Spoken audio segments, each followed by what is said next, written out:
Welcome back to the Dead Sea Scrolls exhibit at the Ronald Reagan Presidential Library. This is part 2, the changing of the scrolls.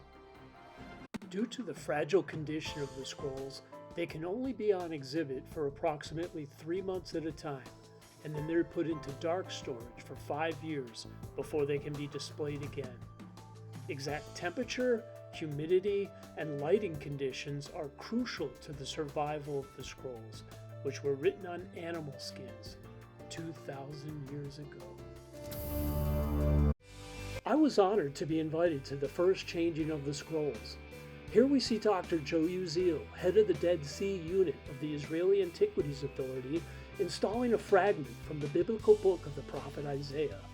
This is one of 21 copies of Isaiah that was found among the 11 caves at Qumran.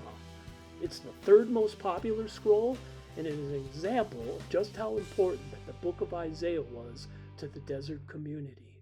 This Isaiah scroll fragment contains another example of the Tetragrammaton, which is the four-letter name of Yahweh, God of the Israelites. Another new scroll on display is called Admonition of the Flood. It contains an alternate version of the Great Flood story from the book of Genesis. If you look closely, you can see that the author made a scribal error, and he corrected himself by adding 2 words above the first line. Paleo-Leviticus was one of the last scrolls found in Cave 11 in 1956. It's written in Paleo-Hebrew, the script used in biblical books believed to have been dictated by the God of Israel to Moses.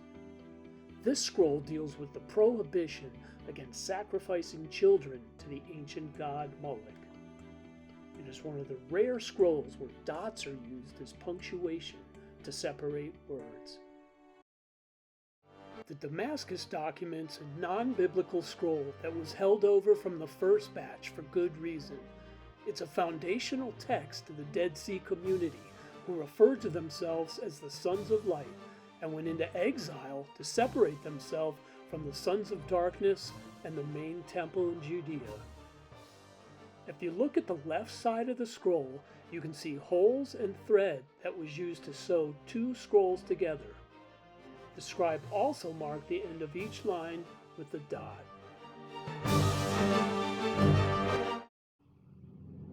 These are just some of the highlights of the second batch of Dead Sea Scrolls at the Ronald Reagan Presidential Library.